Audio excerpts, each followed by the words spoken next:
আজকে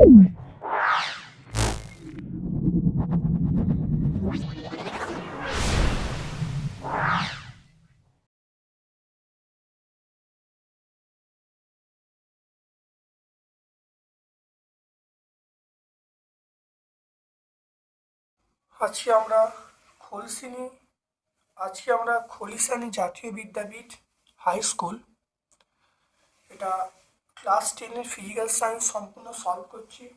ভিডিওটা প্রথম থেকে শেষ পর্যন্ত দেখো, আশা করি ভিডিও থেকে তোমরা উপকৃত হবে।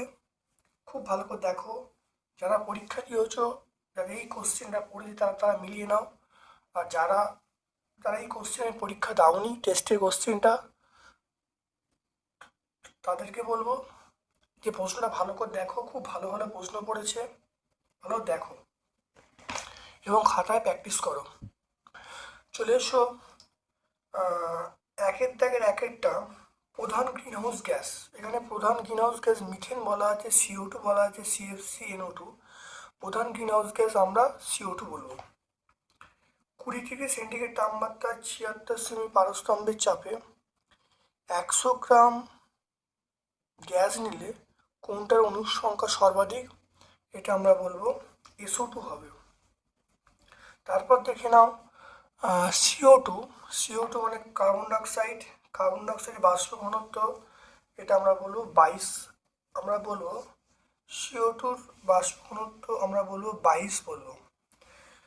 মনে রাখবে এটা 44। CO2 মানে 44কে 2 ভাগ করলে কত হবে? 22 হবে। তারপর দেখে নাও 1.4 প্রতিসরণের ক্ষেত্রে আপাতন কোণ I = 0 ডিগ্রি হলে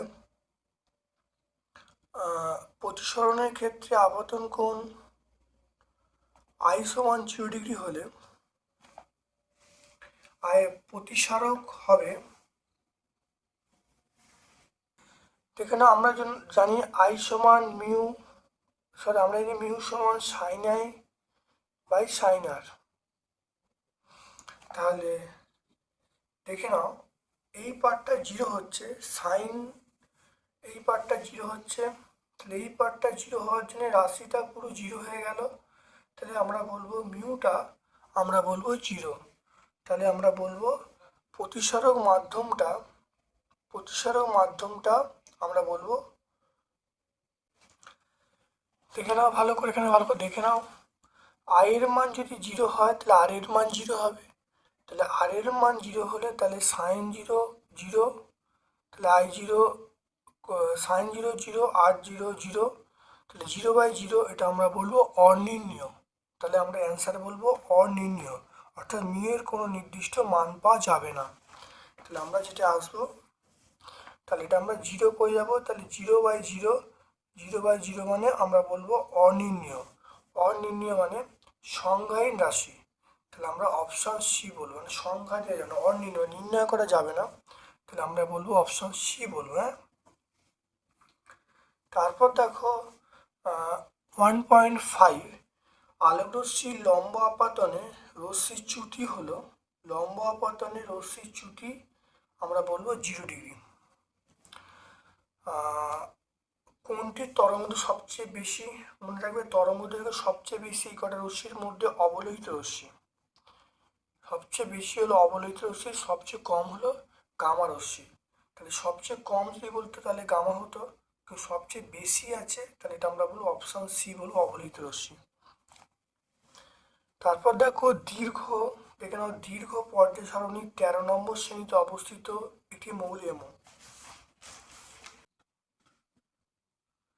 এটা আমরা বলবো, দেখে নাও এটা অপশান ডি বলবো M2O3।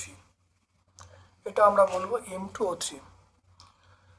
দুটি পরমাণু সর্বাধিক কটি যোজ্যতা বন্ধন, দুটি পরমাণু সর্বাধিক কটি সমজীবী বন্ধন দ্বারা যুক্ত হতে পারে? অবশ্যই 3টি। তারপর দেখে না রূপোর ওপর সোনার প্রলেপ দেয়াকে, এটা আমরা বলবো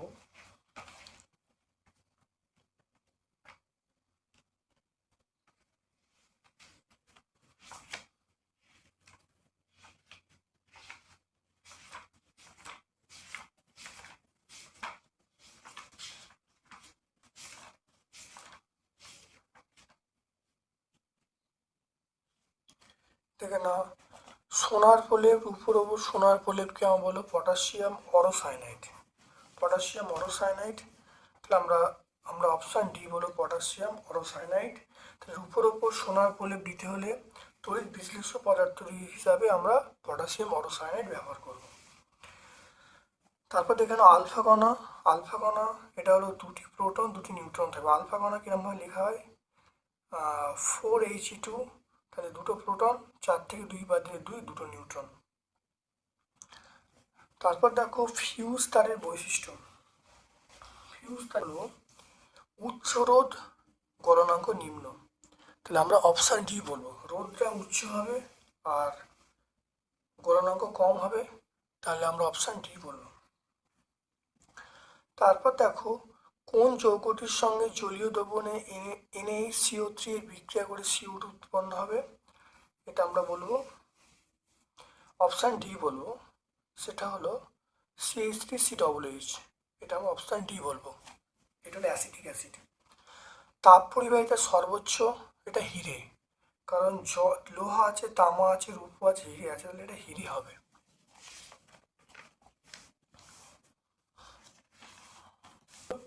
প্রদত্ত কোন যৌগটি কঠিন অবস্থায় আয়ন দ্বারা গঠিত হতে পারে, এটা হলো NaCl, সোডিয়াম ক্লোরাইড।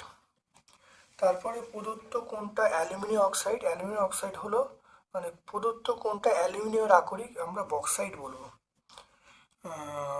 ট্রপোস্ফিয়ারের উচ্চতা বাড়ার সঙ্গে সঙ্গে উষ্ণতা, ট্রপোস্ফিয়ারের উচ্চতা বাড়ার সঙ্গে সঙ্গে উষ্ণতা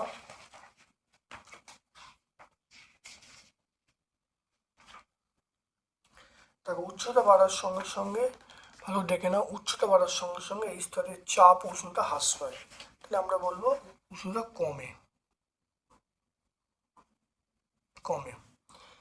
এটা আমরা বলবো কমে।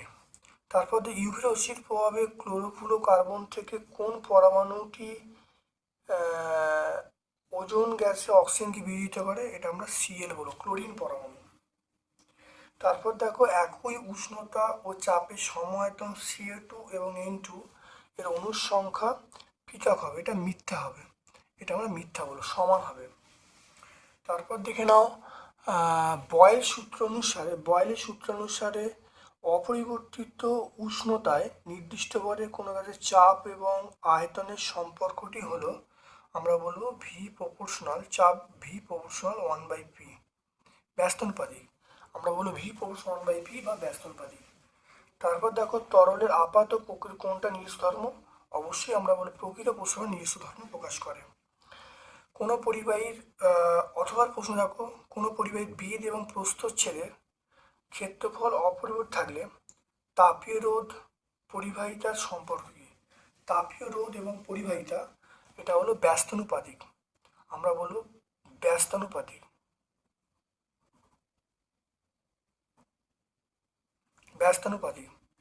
তারপর দেখে নাও আলোর বিচ্ছুরণের প্রাকৃতিক উদাহরণ, আমরা বলবো আলোর বিচ্ছুরণ, আমরা বলবো রংধনু বা রামধনু বলবো। কোন ধরনের লেন্সে হর্ষ দৃষ্টি প্রতিকার করা যায়,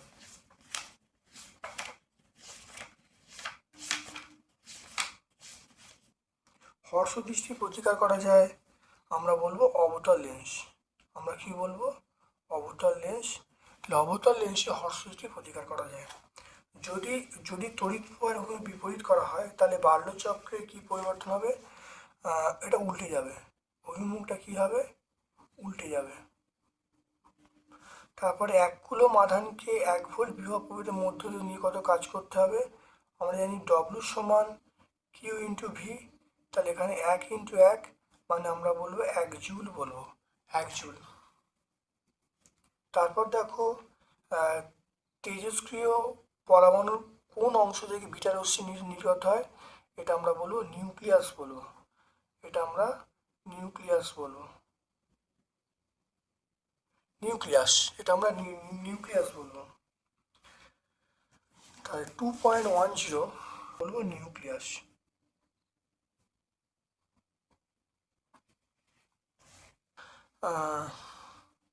2.11 দেখে নাও, এটাতে কোনো বলা আছে সন্ধিগত মৌল আমরা নিকেল বলবো, ইউরেনাত্মক মৌল প্লুটোনিয়াম বলবো। থার্মিট পদ্ধতিতে আমরা এটা হলো অ্যালুমিনিয়াম, আর কাঁসা উপস্থিত কাঁসাতে আমরা বলবো টিন, কাঁসাতে আমরা বলবো টিন।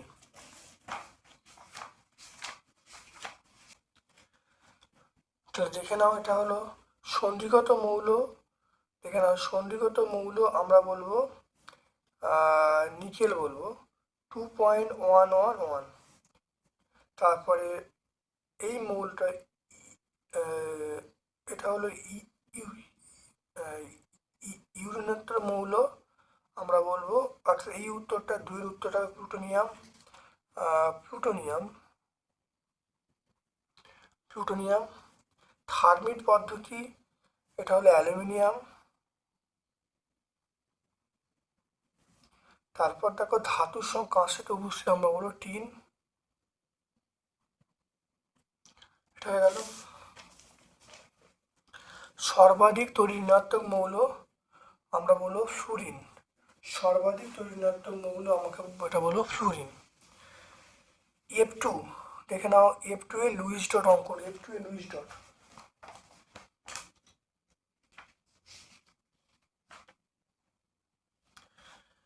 দেখুন F2 এ লুইস ডট খুব ভালো করে দেখে নাও, F2 এ লুইস ডট এরকমভাবে আঁকবে, আঁকলেই হবে। এটা আমরা পেজ নাম্বার কত, পেজ নাম্বার 108-এ পেয়ে যাব। এটা পেজ নাম্বার 108-এ আমরা পেয়ে যাব।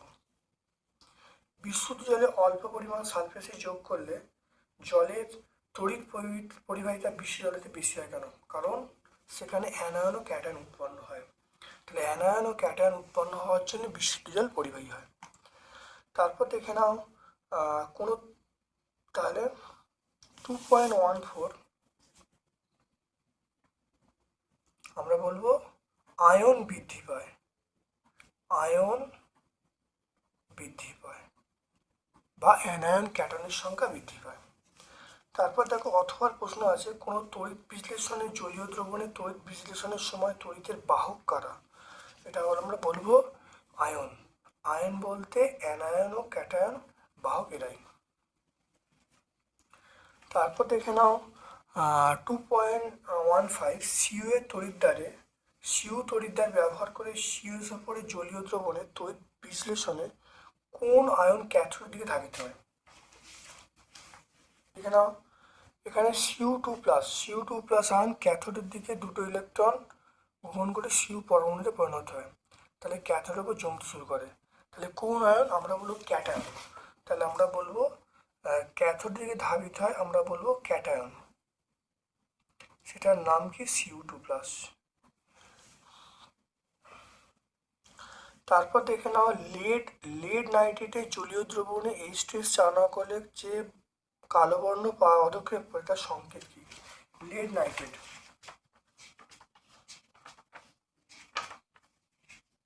দেখে নাও, লেড নাইট্রেট জলীয় দ্রবণে H2S পাঠালে কালো বর্ণ অধককে আমরা বলবো PbS, আমরা বলবো PbS বা লেড সালফাইড, এটা আমরা বলবো কালো বর্ণ অধক্ষেপটার নাম হলো PbS। তারপর দেখো আম্লিক, দেখে নাও, আম্লিক পটাশিয়াম ডাইক্রোমেট দ্রবণে H2S চালনা করলে বর্ণের কি পরিবর্তন করবে? দেখে নাও, আম্লিক পটাশিয়াম ডাইক্রোমেট, দেখো কমলা বর্ণ ছিল, কমলা বর্ণটা হয়ে যাবে দেখো সবুজ হয়ে যাবে, সবুজ। তাহলে কমলা ছিল, কমলা থেকে সবুজ, তাহলে আমরা বলবো কমলা বর্ণ থেকে আমরা বলবো সবুজ বর্ণ। দেখো ইউরিয়া উৎপাদনে দুটো পদার্থ ব্যবহার করা হয়, একটা অ্যামোনিয়া, অপরটা কি? একটা অ্যামোনিয়া, অপরটা আমরা বলবো কার্বন ডাইঅক্সাইড। একটা অ্যামোনিয়া, অপরটা CO2, কার্বন ডাইঅক্সাইড। পলিভিনাইল ক্লোরাইডের এর ব্যবহার লেখো। পলিভিনাইল ক্লোরাইডের ব্যবহার খুব ভালো করে দেখে নাও। পলিভিনাইল ক্লোরাইডের ব্যবহার দেখে নাও, এটা আমরা তারের আচ্ছাদনে বলবো, তারের আচ্ছাদন বলবো, তার পাইপ, ট্যাঙ্ক, ব্যাগ, রেফ্রিজারেটর এগুলো ব্যবহার করা হয়। এটা পেজ নাম্বার 146 পেজে পেয়ে যাব। এটা হলো পেজ 146। তারপর দেখে নাও CH3 CH2 CH2OH এর ইউপ্যাক নাম। CH2 OH, CH3 CH2 CH2H। এর ইউপ্যাক নাম আমরা বলবো, দেখো প্রোপান ওয়ান অল, প্রোপান ওয়ান অল, এটা আমরা পেয়ে যাব, প্রোপান অল 142 পেজে, এটা আমরা পেয়ে যাব 142, পেজ নাম্বার 142-এ পেয়ে যাব। তারপর দেখো CH3 CH2OH এর একটি সমবয়ব পুরো গঠন লিখতে বলছে। এটা দেখো, একটা হলো যেটা কোশ্চেনে দেওয়া আছে C2H5OH, আর একটা হলো ডাইমিথাইল ইথার। এটা CH3 বন্ড ও বন্ড CH3, তাহলে এটার নাম কি? এটার নাম হলো CH3 বন্ড ও আমরা বলবো বন্ড CH3, এটার নাম হলো ডাইমিথাইল ইথার, আমরা বলবো ডাইমিথাইল ইথার। তারপর চলে এসো 3-এর দাগের প্রশ্নে, দেখে নাও 3-এর দাগের প্রশ্নে চলে এসো। ভবিষ্যতে পরিবেশের ওপর বিশ্ব উষ্ণায়নের দুটি সম্ভাব্য প্রভাব লিখতে বলেছে।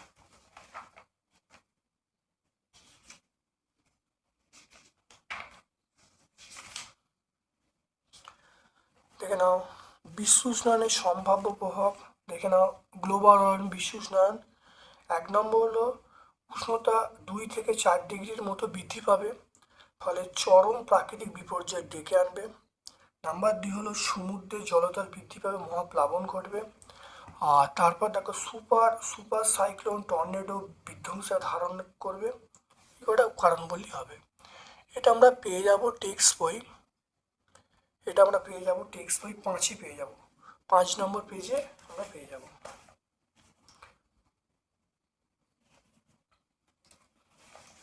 তারপর দেখে নাও 3.2 এর একটা অঙ্ক আছে, 17 ডিগ্রি সেন্টিগ্রেড তাপমাত্রায় 750 মিলিমিটার এইচজি চাপে একটি নির্দিষ্ট ভরের গ্যাস 580 সেমি কিউব আয়তন দখল করে।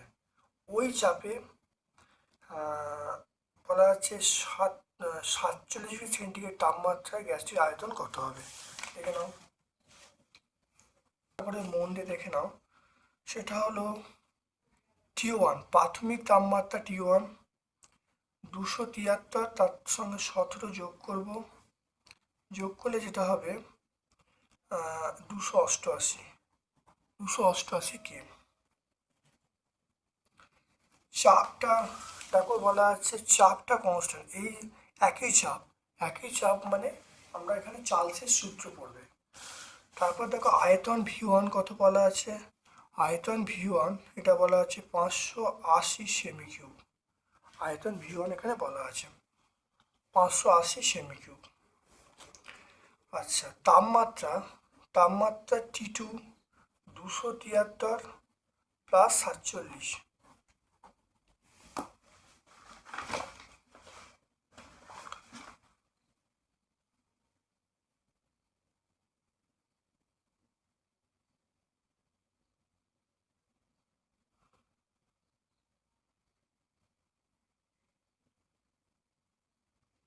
ও 320 কেলভিন বলবো। আর অন্তিম আয়তনটা চাইছে, তাহলে আমরা এখান থেকে বলবো V1/T1 সমান V2/T2। এটা কোন সূত্র অনুসারে? এটা হলো বলবো চার্লস সূত্র অনুসারে।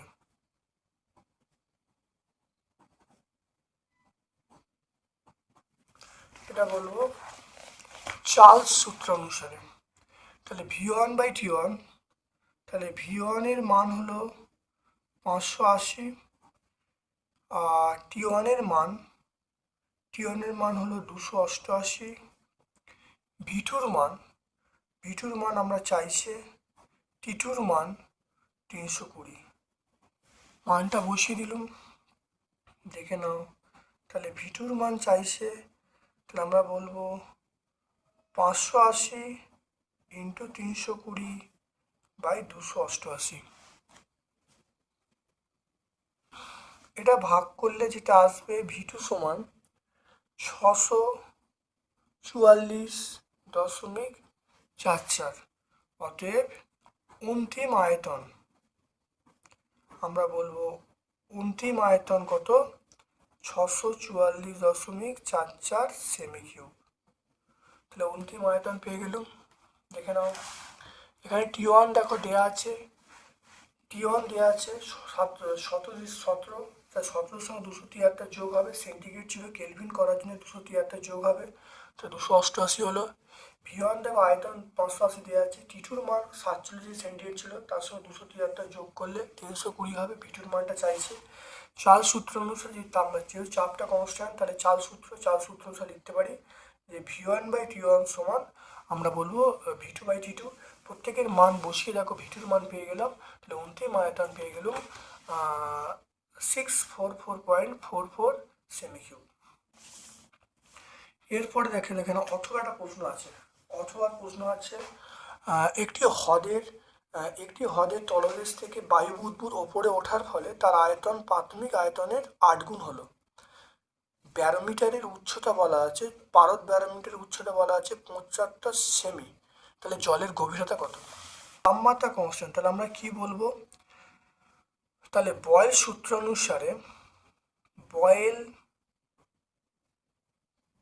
সূত্র অনুসারে আমরা লিখব V1 সমান P2 লিখব। এবার দেখো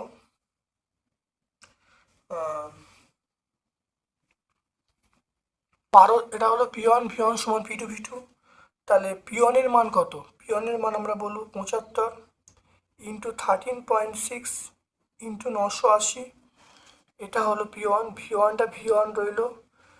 এবার দেখো P2টা, এটা হলো P2টা মানে H ধরলাম, H মানে আমরা এটা হলো 13.6 ইন্টু এটা লিখবো, আর আয়তনটা বলা আছে 8 গুণ হবে, 8 গুণ হবে মানে 8V1 আমরা বলবো, কত হবে? 8V1 বলবো।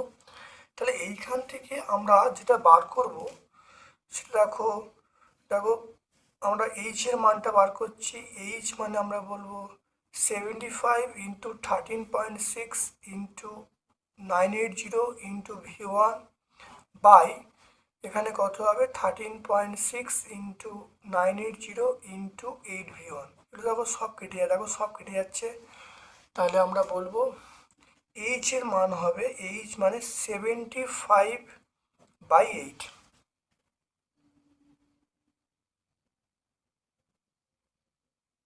হবে, এটা আমরা বলবো 9.375, অর্থাৎ আমরা বলবো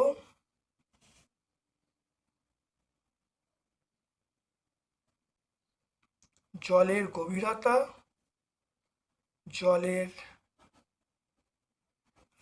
গভীরতা এটা পেয়ে যাব 9.375, এটা আমরা বলবো সেমি বলবো।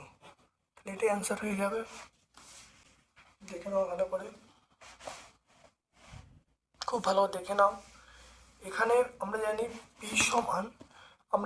P সমান HDG, তাহলে H এর মান 75 বলা আছে, D মানে পারদের ঘনত্ব বসানো হয়েছে, ইন্টু G মানে 980। এখানে একইভাবে H ধরা হয়েছে, পারদের ঘনত্ব এবং ত্বরণটা বসানো হয়েছে, 8 গুণ করা হয়েছে, 8 ইন্টু V1 করা হয়েছে, H এর মান আমরা পেয়ে গেছি। তাহলে তরলের গভীরতা কত হবে? তরলের গভীরতা হবে আমরা বলবো 9.375 সেমি।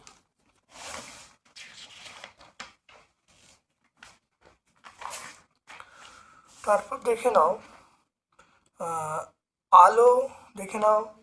আলো বায়ু মাধ্যম থেকে জলে প্রবেশ করলো, বায়ুতে আলোর বেগ বলা আছে, জলের প্রতিসরাঙ্ক বলা আছে, জলে বেগ কত হবে সেটা বার করতে বলেছে। এখানে আলোর বেগ 3 ইন্টু 10⁸ মিটার পার সেকেন্ড, প্রতিসরাঙ্ক মিউ সমান বলা আছে 4/3,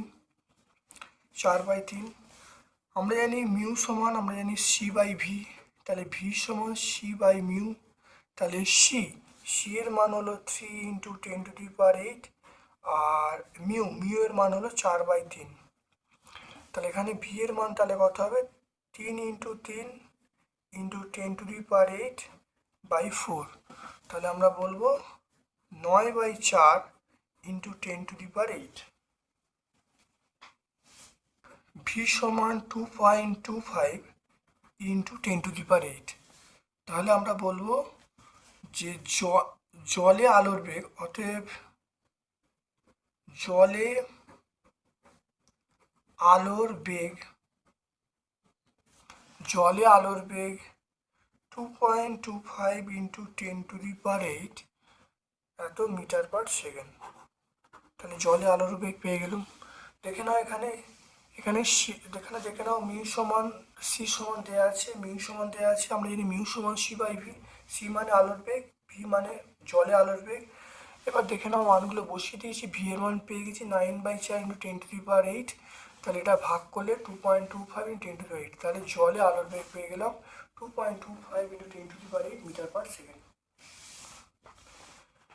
তারপর চলে এসো, দেখো প্রতিসরাঙ্কের সঙ্গে আলোকীয় ঘনত্বের কিরূপ সম্পর্ক। দেখে নাও, আমরা এটা পেয়ে যাব। দেখে নাও,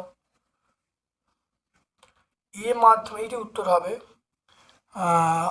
আপেক্ষিক প্রতিসরাঙ্ক এবং পরম প্রতিসরাঙ্কের সম্পর্ক, এটাই বলতে চাইছে। আমরা এটা লিখে নেবো, এ মাধ্যমের সাপেক্ষে বি মাধ্যমের আপেক্ষিক প্রতিসরাঙ্ক মিউ/জি সমান বি মাধ্যমের প্রতিসরাঙ্ক বাই এ মাধ্যমের প্রতিসরাঙ্ক। তাহলে মিউ/বি সমান আমরা বলবো মিউ/বি বাই মিউ/এ, তো এটাই বলবো। তাহলে পেজ নাম্বার 39 পেয়ে যাব। এটা ভট্টাচার্য ব্রাদার্স বই তোমরা পেয়ে যাবে। তারপর দেখো 3-এরটা, 220 ভোল্ট 100 ওয়াট বাতিকে 440 ভোল্ট লাইনে যুক্ত করলে কি হবে। বাতিকে যদি 160 ভোল্ট লাইনে যুক্ত করলে কি হবে। আর মানে আমরা বলবো v²/p, আর মানে v²/p। তাহলে এখানে আর এর মান কত হচ্ছে, দেখে নাও, আর এর মান হচ্ছে v², মানে 220 আর পি মানে 100। তাহলে রোধটা কত হচ্ছে 220 ইন্টু 220 বাই 100, শূন্যগুলো কেটে গেল। তাহলে কত হলো 484 ওহম। 484 ওহম বাতির রোধটা পেয়ে গেলাম 484 ওহম। এবার দেখো বলা আছে এই লাইনের সঙ্গে যোগ করলে কি হবে। দেখে নাও, এই লাইনের সঙ্গে দেখো আমার তাহলে পাওয়ারটা কি হবে, দেখে নাও। আমরা বলবো P1 সমান v² আর বলবো। এখানে V1 বলে দিই, v1² মানে 440। তাহলে 440 তার স্কোয়ার। আর এর মান কত, আর এর মান আমরা বলবো 484। এখানে P1 এর মান আমি পেয়ে গেলাম 400, P1 এর মান পেয়ে গেলাম 400 ওয়াট পেয়ে গেলাম। তারপরে দেখো সেকেন্ড ক্ষেত্রে আমাকে বলা আছে 160 ভোল্ট, 160 তার স্কোয়ার করলাম, এটা আমরা 484 বলবো। চলে আসছে পিটুর মানটা চলে আসছে 52.89 ওয়াট। তাহলে একটু দেখে নাও, প্রথমে তার ক্ষমতা ছিল 100 ওয়াট ছিল। যখন 440 ভোল্ট এই লাইনে যোগ করা হবে তখন তার ক্ষমতাটা বেড়ে যাবে, বেড়ে গিয়ে 400 ওয়াট হয়ে যাবে। তারপরে যখন 160 ভোল্ট যখন লাইনে যোগ করব তখন তার ক্ষমতা হয়ে যাবে 52.89। তাহলে এটাই তার পরিবর্তন ঘটবে। তোমরা পরীক্ষায় এইটাই শুধু লিখে দেবে, লিখে দিলেই ফুল মার্কস তোমরা পেয়ে যাবে। NaCl এবং C4H10 এর আণবিক গুরুত্ব মানে প্রায় সমান, কিন্তু NaCl এর স্ফুটনাঙ্ক বেশি হয় কেন, দেখে নাও। NaCl এর স্ফুটনাঙ্ক বেশি হয় কারণ দেখে নাও, এই NaCl একটা আমরা বলবো আয়নীয় যৌগ। তাহলে সেখানে আয়নীয় যৌগ হওয়ার জন্য তাদের এই যে আকর্ষণ, কুলম্বে আকর্ষণ বল খুব বেশি হয়। আর কুলম্বে আকর্ষণ বল বেশি হওয়ার জন্য বিচ্ছিন্ন করার জন্য প্রচুর তাপের প্রয়োজন। এই জন্যই তাদের গলনাঙ্ক এবং স্ফুটনাঙ্ক বেশি হয়। তাহলে এটা সয়টায় আমরা পেয়ে যাব 500, সয়টায় পেয়ে যাব 320 পেজে আমরা পেয়ে যাব। তারপর দেখো সমযোজী যৌগগুলো জলে অদাব্য কেন? সমযোজী যৌগগুলো জলে অদাব্য কেন? কারণ আয়নীয় যৌগ বা আয়নীয় যৌগগুলো জলে ধ্রুবীয় দাবকে অদাব্য হলো। তাহলে আয়নীয় যৌগগুলি ধ্রুবীয় দাবকে অদাব্য হলো। আয়নীয় যৌগগুলি অধ্রুবীয় দাবকে অদাব্য হলেও ধ্রুবীয় দাবকে দাব্য আয়নীয় যৌগগুলি ধ্রুবীয় দাবকে দ্রবীভূত হয়ে উপাদানে বিয়োজিত হয় আর ধ্রুবীয় দাবকে অনুকূলে করে।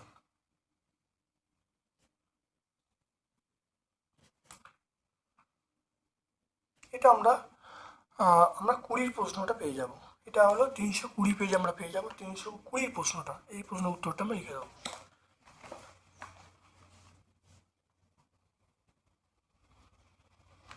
অলিয়াম কি? আয়রন পাইরেটেস থেকে সালফার ট্রাইঅক্সাইড কিভাবে তৈরি করবে দেখে নাও। দেখো ধূম্রমান সালফিউরিক অ্যাসিডকে আমরা কি বলবো?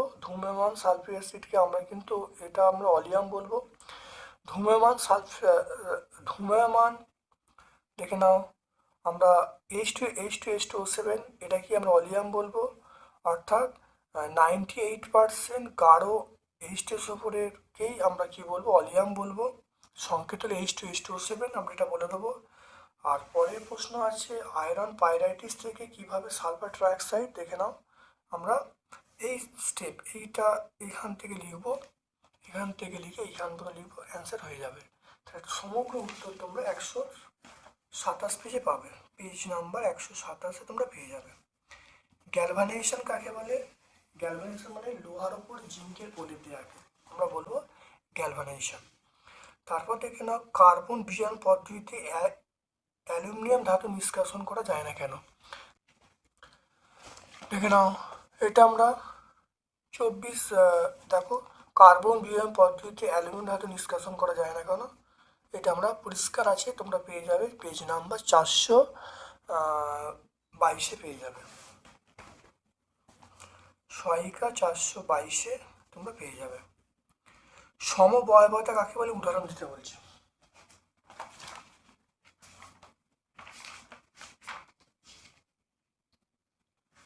দেখে না সমবয়বতা সংজ্ঞা তোমরা পেয়ে যাচ্ছ। দেখে নাও পেয়ে যাচ্ছ সমবয়বতা কাকে বলে, সমবয়ব কাকে বলে পেয়ে যাচ্ছ।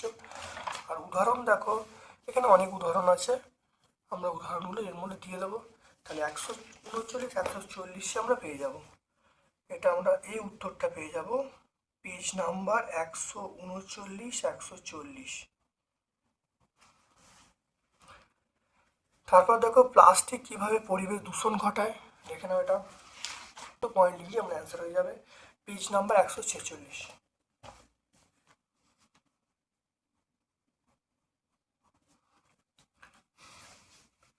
তারপর দেখো দেখে নাও 4 দাগের প্রশ্ন চলে এসো। শুষ্ক বায়ু আর্দ্র বায়ু কোনটা বেশি হালকা যুক্তি দিতে বলছে। দেখে নাও শুষ্ক বায়ু অপেক্ষা আর্দ্র বায়ু হালকা, এটা আমরা পেয়ে যাব পেজ নাম্বার 17। দেখো পেয়ে যাব, খুব ইম্পর্টেন্ট প্রশ্ন, পরীক্ষায় কিন্তু আসতে পারে, খুব ইম্পর্টেন্ট। পেজ নাম্বার 17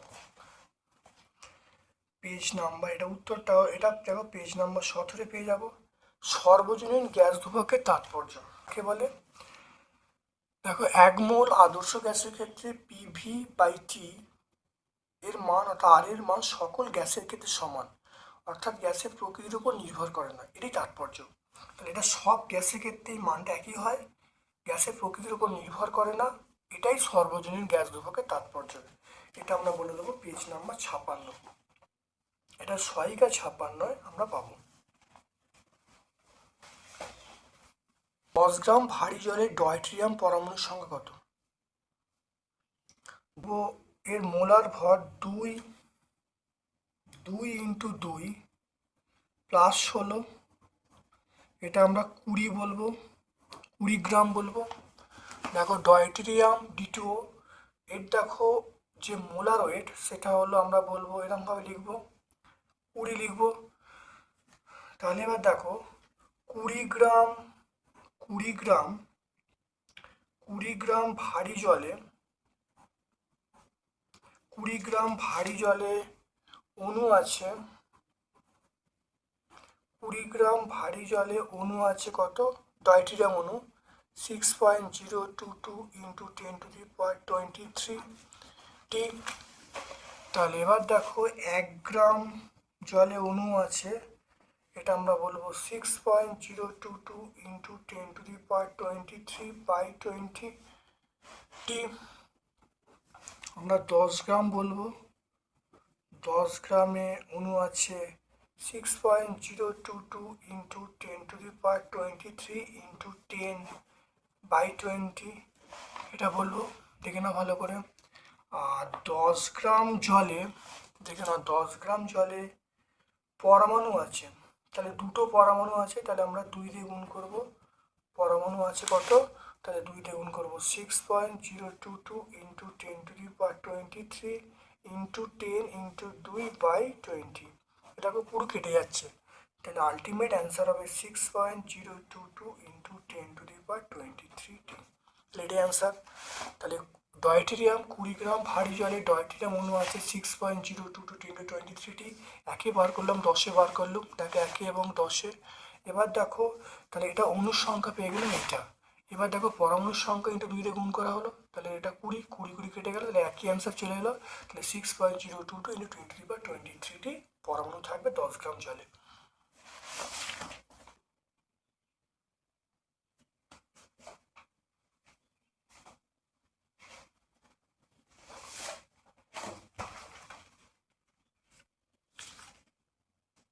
দেখে নাও এরপর একটা দেখে নাও অ্যামোনিয়াম সালফেটকে, এখানে অ্যামোনিয়াম সালফেটকে কস্টিক সোডা, এটা কস্টিক সোডা দ্রবণে উত্তপ্ত করলে 6.8 গ্রাম অ্যামোনিয়া উৎপন্ন করতে কত গ্রাম অ্যামোনিয়াম সালফেট প্রয়োজন হবে। দেখে নাও আছে, দেখে নাও প্রথম বিক্রিয়া লেখা হলো, দেখো এটা হলো যোগ করলে 132, এটা দেখো 34, তাহলে 34 গ্রাম অ্যামোনিয়া উৎপন্ন হয় 132 গ্রাম অ্যামোনিয়াম সালফেট থেকে, একে বার করলাম, আর এখানে দেখো 6.8-এ বার করলে দেখো উত্তর পেয়ে যাবো কত, 26.4, এটা আমরা 26.4 পেয়ে যাব। দেখে নাও এটা 2017 পরীক্ষায় পড়েছিল, খুব ইম্পর্টেন্ট প্রশ্ন, খুব ভালো করে কিন্তু প্র্যাকটিস করবে। এটা আমরা পেজ নাম্বার 122-এ পাবো, এটা সহায়িকা, অবশ্যই সহায়িকা 122-এ তোমরা পাবে, সহায়িকা 122-এ পাবে। তারপর দেখে নাও তরলের প্রকৃত পোষণ আপাত পোষণ গুণাঙ্কের সংজ্ঞা দিতে বলছি। দেখে নাও তরলের আপাত প্রসারণ,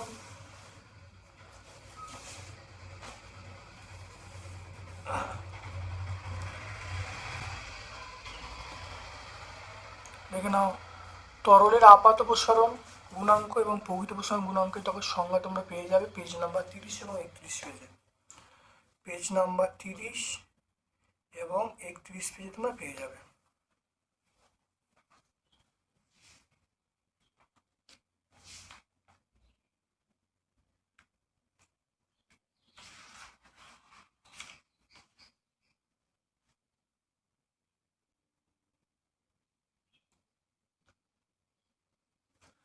এটা কাঁচের বস্তুর উপর ঝালাই করতে কোন ধাতু দেওয়া হয়, এটা আমরা লোহা ব্যবহার করি, লোহা। তারপর দেখে নাও তাপ পরিবাহিতাঙ্কে তাপ পরিবাহিতার সংজ্ঞা দিও, তাপ পরিবাহিতার সংজ্ঞা মনে রাখবে, এইটাই কিন্তু তাপ পরিবাহিতা বা তাপ পরিবাহিতাঙ্ক একই সংজ্ঞা, তোমরা এটা দিয়ে দেবে পেজ নাম্বার 33, তোমরা দিয়ে দেবে পেজ নাম্বার 33। আয়তন প্রসারণ গুণাঙ্ক এইটা হলে তাহলে দৈর্ঘ্য প্রসারণ গুণাঙ্ক কত হবে, দেখে নাও। তাহলে আমরা এটা বলবো 4.3, এখানে গামার মান বলা আছে, কত, গামার মান বলা আছে 3 ইন্টু 10⁶ কেলভিন ইনভার্স, তাহলে আলফা সমান আমরা বলবো গামা বাই 3, তাহলে 3 ইন্টু 10⁻⁻, এটা বাই 3, কাটাকুটি করলে আলফার মান পেয়ে গেলাম 10⁻³ কেলভিন ইনভার্স। তাহলে কোন অ্যান্সারটা পাবো? তাহলে অ্যান্সারটা হয়ে গেল 10⁻, এটা -6, 10⁻⁻6 কেলভিন ইনভার্স। 10⁻⁻6 কেলভিন ইনভার্স আমরা পেয়ে যাব। তারপর দেখো এটা উত্তল দর্পণের ক্ষেত্রে এফ এবং আর এর মধ্যে সম্পর্ক, এটা খুব ইম্পর্টেন্ট সমীকরণ, আগে বহুবার পেজে ছিল, আর দেখে নাও। আমরা এইটা বলবো F=r/2, এই প্রমাণটা বলবো উত্তল দর্পণের ক্ষেত্রে, খুব ভালো করে দেখে নাও। এই প্রমাণটা বলবো পেজ নাম্বার 40। সম্পর্কটি প্রযোজ্যতা কখন? এটা উপাক্ষের রশ্মি। এখানে প্রথমেই লেখা আছে ক্ষুদ্র উন্মেষযুক্ত উত্তল দর্পণ ব্যবহার করতে হবে, এটাই শর্ত। তারপর দেখো স্নেলের সূত্রের সাহায্যে প্রমাণ করো কাঁচের স্ল্যাবে আপাতিত রশ্মি নির্গম রশ্মি পরস্পর সমান্তরাল হয়। দেখে নাও, এটা আমরা এইখান থেকে প্রমাণ করব। দেখে নাও, এই স্নেলের সেখান থেকে শুরু করব, পেজ নাম্বার 45, এখান পর্যন্ত বলবো। এইটুকু করলে তোমরা অ্যান্সার পেয়ে যাবে পেজ নাম্বার 45। Page number 45। আর ক্ষমতার, লেন্সের ক্ষমতা হিসেবে আমরা বলবো ডায়াপ্টার, শুধু শুধু ডি লিখলে হবে, তোমরা যদি বানান করে লেখো তাও হবে। তারপর দেখে নাও, এইটা সমবাহু প্রিজমের ক্ষেত্রে একবর্ণী আলোর প্রতিসরণের ক্ষেত্রে প্রমাণ করো I1 + I2 = ডেল্টা + 60। দেখে নাও, এইটা প্রমাণটা এই প্রমাণটাই হবে। দেখে নাও, এটা তোমরা এই প্রমাণটাই হবে, শুধু তোমরা এর জায়গায় সমবাহু ত্রিভুজ মানে কোণটা হলো 60 ডিগ্রি বসালে উত্তর পেয়ে যাবে। তাহলে এই প্রমাণটা পুরোটা করবে, করার পরে এর জায়গায় তোমরা 60 ডিগ্রি বসিয়ে প্রমাণটা কিন্তু হয়ে যাবে। এটা পেয়ে যাবে পেজ নাম্বার 45। পেজ নাম্বার 45-এ তোমরা পেয়ে যাবে। এসি জেনারেটরের কার্যনীতি, এসি জেনারেটরের কার্যনীতি এইটা এখান থেকে বলবো। এটা হলো এসি জেনারেটরের কার্যনীতি, আমরা এখান থেকে বলবো, এইখানে শেষ করব। দেখে নাও ভালো করে, আমরা এখান থেকে শুরু করব আর এখানে সৃষ্টি হয় পর্যন্ত আমরা বলবো। পেজ নাম্বার 81-তে তোমরা পেয়ে যাবে পেজ নাম্বার 81। এটা আমরা ভট্টাচার্য ব্রাদার্সের বইয়ে পাবে। লেন্সের সূত্র কোন নীতির ওপর? এটা হলো শক্তির সংরক্ষণ সূত্র, শক্তির সংরক্ষণ সূত্র। দেখে নাও, 220 volt 100 watt, 220 volt 60 watt bulb 220 volt উৎসের সঙ্গে একবার শ্রেণী সহ এক সমান্তরাল সহ যুক্ত করা হলো। কোন ক্ষেত্রে কোন বাল্বটি অধিক উজ্জ্বল সহ জ্বলবে? যুক্তি সহ ব্যাখ্যা করতে বলছে। এই প্রশ্নটা অনেকটা একইভাবে হবে। দেখে নাও, 220 ভোল্ট 40 ওয়াট, 220 ভোল্ট 60 ওয়াট, এরকমভাবে উত্তরটা হবে। তোমরা দেখে নেবে 235 পেজ, 235 পেজে তোমরা দেখে নেবে। দেখে নাও, 235 পেজে তোমরা উত্তরটা পেয়ে যাবে। দেখে নাও ভালো করে, মনে রাখবে। এখানে দেখো, দেখে নাও পরিষ্কার, এখানে সুন্দর করে করা আছে।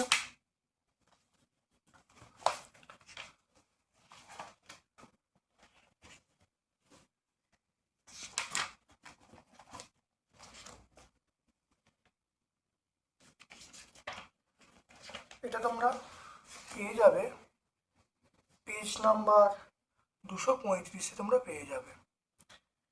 শুধু পার্থক্য আছে, এখানে 100 ওয়াট দেওয়া আছে, এখানে 60 ওয়াট দেওয়া আছে, এখানে 40 ওয়াট দেওয়া আছে, 60 ওয়াট দেওয়া আছে, বাকি সব একই আছে।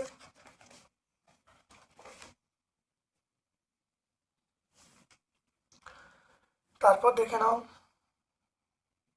একটা অঙ্ক আছে, 10 ওয়াট এর দুটি এলইডি, 120 ওয়াটের পাখা, দুটি পাখা 10 ঘন্টা করে চলে। 10 ওয়াটের দুটো এলইডি, 120 ওয়াটের দুটি ফ্যান 10 ঘন্টা জুড়ে 10 ঘন্টা করে চলে। 1 কিলো ওয়াটের একটি মোটর দিনে 2 ঘন্টা করে চলে। তাহলে মাসিক বিদ্যুৎ খরচ কত হবে? দেখে নাও ভালো করে। 4.7-এ চলে এসো। তাহলে দৈনিক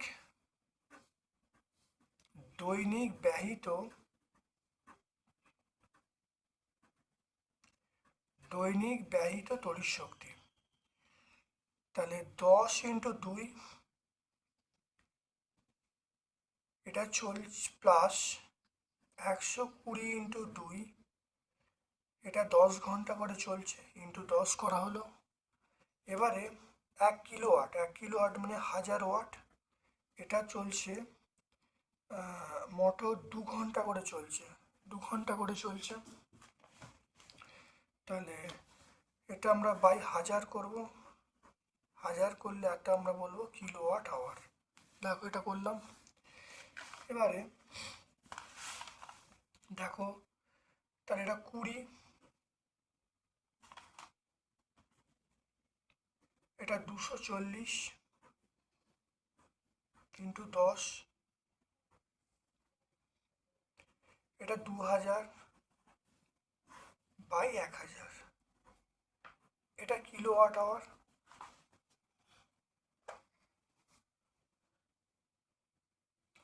এটা আমরা বলবো 260 যোগ করলে 260 মানে 2600 প্লাস 2000 বাই 1000 কিলোওয়াট আওয়ার। এটা 4000 যোগ করলে 4600 বাই 1000, শূন্যগুলো কেটে গেল, তাহলে 4.6 কিলোওয়াট আওয়ার। তাহলে 30 দিনে ব্যয়িত তড়িৎ শক্তি আমরা কত বলবো? 4.6 × 30।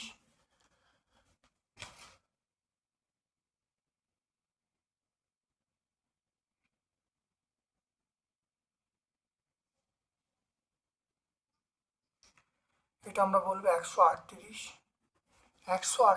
এটা হলো কিলোওয়াট আওয়ার, বা এটাকে আমরা বিওটি বলতে পারি। কিলোওয়াট আওয়ার মানে বিওটি বলতে পারি। এবারে খরচ কত দেখে নাও ভালো করে। খরচ বলা আছে প্রতি ইউনিট কত, 10 টাকা বলা আছে। তাহলে মাসিক খরচ কত হবে? তাহলে 138 × 10, তাহলে আমরা বলবো 1380 টাকা। তাহলে খরচ হবে এইটা। দেখে না ভালো করে, খুব ইম্পর্টেন্ট অঙ্ক। এরম টাইপের অঙ্ক কিন্তু মাধ্যমিকে পরীক্ষায় পড়বে। দেখে না ভালো করে। প্রথমে দৈনিক তড়িৎ শক্তি ব্যয় করে নিলাম। দৈনিক তড়িৎ শক্তি থেকে 30 দিন গুণ করলে আমরা 30 দিনের খরচ মানে তড়িৎ শক্তি পেয়ে গেলাম। তাকে দেখো 10 টাকা দিয়ে গুণ করলে মাসিক খরচ আমরা বার করতে পারলাম।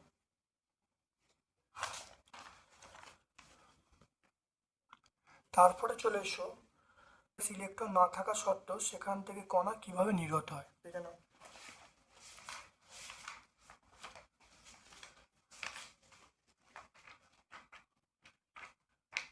পেয়ে যাবো 11-এর প্রশ্নের উত্তরটা আমরা পেয়ে যাবো। 11-এর প্রশ্নের উত্তরটা খুব ভালো দেখে নাও। তাহলে এটা হলো আমরা 262 পেজে পাবো, পেজ নাম্বার 262। এটা 6কে আমরা পাবো। নিউক্লিয়াস দেখো, নিউক্লিয়াস সংযোজনের পূর্বে নিউক্লিয় বিভাজন সম্পন্ন করার যুক্তি কি দেখে নাও। আমরা এখানে পেয়ে যাব, দেখো নিউক্লিয় সংযোজন বিক্রিয়ায় 2 বা ততোধিক ধনাত্মক নিউক্লিয়াসকে সংযোজিত করার সময় সমধর্মী আধান বিশিষ্ট নিউক্লিয়াসগুলি পরস্পরে প্রচণ্ড বলের প্রচণ্ড বিকর্ষণ বল প্রয়োগ করে এবং সংযোজন প্রক্রিয়াকে বাধা দেয়। এই শক্তিশালী বিকর্ষণ বল অতিক্রম করার জন্য প্রায় 10⁷ কেলভিন বা তার থেকে বেশি তাপের প্রয়োজন হয়। তাই একমাত্র নিউক্লিয় বিভাজন প্রক্রিয়ার সাহায্যে এই ধরনের তাপমাত্রা তৈরি করা সম্ভব। তাই নিউক্লিয় সংযোজনের পূর্বে নিউক্লিয় বিভাজন প্রক্রিয়া সম্পন্ন করতে হয়। এটা আমরা পেয়ে যাব ভট্টাচার্য ব্রাদার্সের 90 পেজ। তাহলে পেজ নাম্বার 90 আমরা পেয়ে যাব। হ্যালোজেন মৌলগুলোর জারণ ক্ষমতার ক্রম যুক্তিসহ ব্যাখ্যা করো। হ্যালোজেন মৌলগুলোর জারণ ক্ষমতার ক্রম দেখো 17 নম্বর শ্রেণীকে আমরা হ্যালোজেন মৌল বলবো। 17 নম্বর শ্রেণী, তো এটাই দেখো এখানে 17 নম্বর শ্রেণীকে আমরা মানে মানে হ্যালোজেন মৌল বলবো।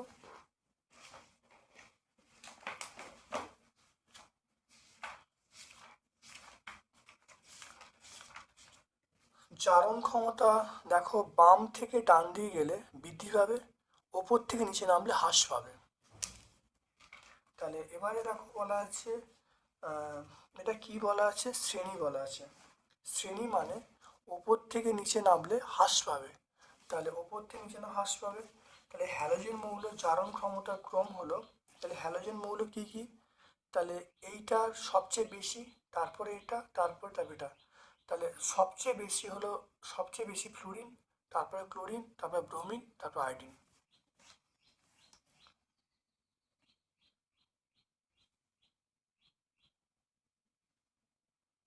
তাহলে তারপর দেখে না, এটা আমরা পেয়ে যাব। তারপর দেখো এলাই মৌলের কৌণিক মৌল। দেখে নাও এলাই মৌলের কৌণিক মৌল।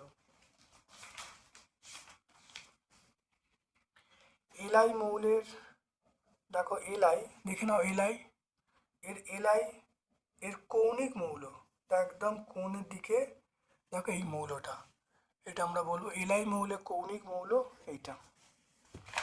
108-এ সেটা বলবো ইউ, এইটা বলবো এই কৌণিক মৌলটা, এই মৌলটা আমরা বলবো।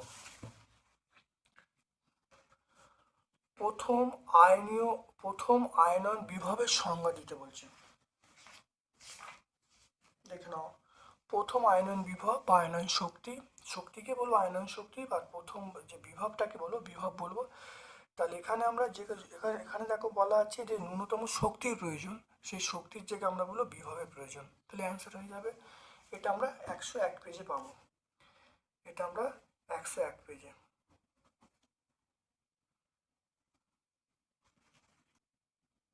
সুপার হ্যালোজেন আমরা বলবো ফ্লুরিন, সুপার হ্যালোজেন আমরা বলবো ফ্লুরিন।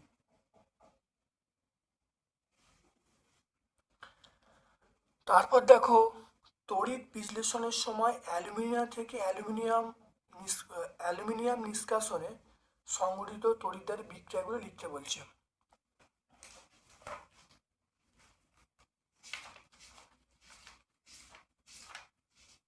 দেখে নাও, এটা আমরা পেজ নাম্বার 115 পেয়ে যাব। খুব ভালো করে দেখে নাও, এটা 115 আমরা পেয়ে যাব, পেজ নাম্বার 115।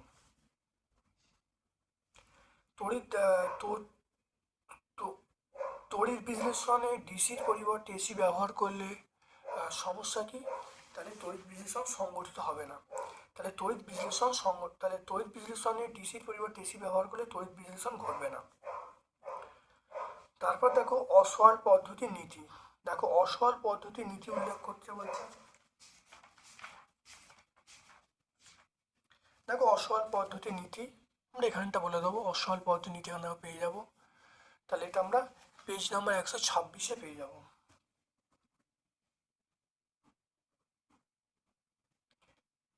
তারপর দেখো ইথানলের, পরের প্রশ্ন দেখো ইথানলের এস্টারভিশন যে বিক্রিয়াটা লিখতে বলছে।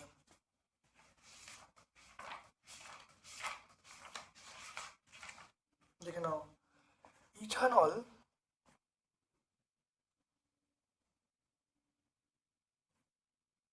এটাই এস্টারিফিকেশন বিক্রিয়া, ইথানলের বা ইথাইল অ্যালকোহলের এস্টার বিক্রিয়া, এটা লিখে দেবো আমরা। এখান থেকে এই উত্তরটা আমরা লিখে দেবো, পেজ নাম্বার 147।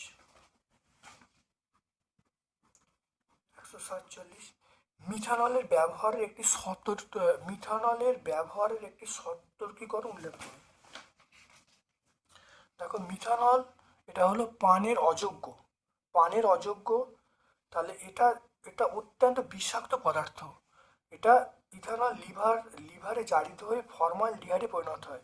উৎপন্ন ফর্মালডিহাইড কোষ গঠনকারী বিভিন্ন উপাদানের সঙ্গে দ্রুত বিক্রিয়া করে, ফলে কোষে উপস্থিত যে প্রোটোপ্লাজম তঞ্চিত হয়ে যায়।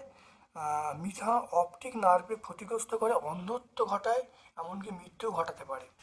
এটা আমরা পেজ নাম্বার 148, এটা 147 থেকে 148, 147 থেকে 148 আমরা পেয়ে যাব। তারপর দেখো পিভিসি এবং পিভিসি এবং পিটিএফই এর মনোমার লিখতে বলছে, ব্যবহার লিখতে বলছে। দেখে নাও পিভিসির মনোমার হলো ভিনাইল ক্লোরাইড, আর পিটিএফই এর মনোমার হলো টেট্রাফ্লুরোইথিলিন। দেখো ব্যবহার হলো পিভিসির ব্যবহার আমরা বলবো তারের আচ্ছাদন, আর এর দেখো পলিটেট্রাফ্লুরোইথিলিনের ব্যবহারটা তোমরা দেখে নাও। তাহলে এটা ব্যবহার হলো ননস্টিক বাসনপত্রে আমরা ব্যবহার করব। এটা দেখে নাও 146 পেজে আমরা পরিষ্কার পেয়ে যাব। তাহলে দেখে নাও 146 পেজ, পেজ নাম্বার 146 আমরা পেয়ে যাব। তারপর দেখো পরিবেশ দূষণের একটি জৈবিক ক্ষতিকারক দিক উল্লেখ করতে বলছে। জলাশয়গুলি জমে থাকা জলজ জীবের স্বাভাবিক পুষ্টি এটা ব্যাহত করে, আমরা এটা বলে দেবো। তার পিছনে এগুলি পোড়ালে CO, SO2, NO2 এগুলো সব উৎপন্ন হয়, তাহলে এটা আমরা বলে দেবো। তাহলে এটা আমরা 146 পেজে পেয়ে যাব, পেজ নাম্বার 146 পেয়ে যাব। তাহলে আজকে আমরা খলিশানি জাতীয় বিদ্যাপীঠ হাই স্কুল সম্পূর্ণ সলভ করলাম। ভিডিওটা প্রথম থেকে শেষ পর্যন্ত দেখো, অবশ্যই আমার ভিডিও থেকে তোমরা উপকৃত হবে। ধন্যবাদ, থ্যাংক ইউ।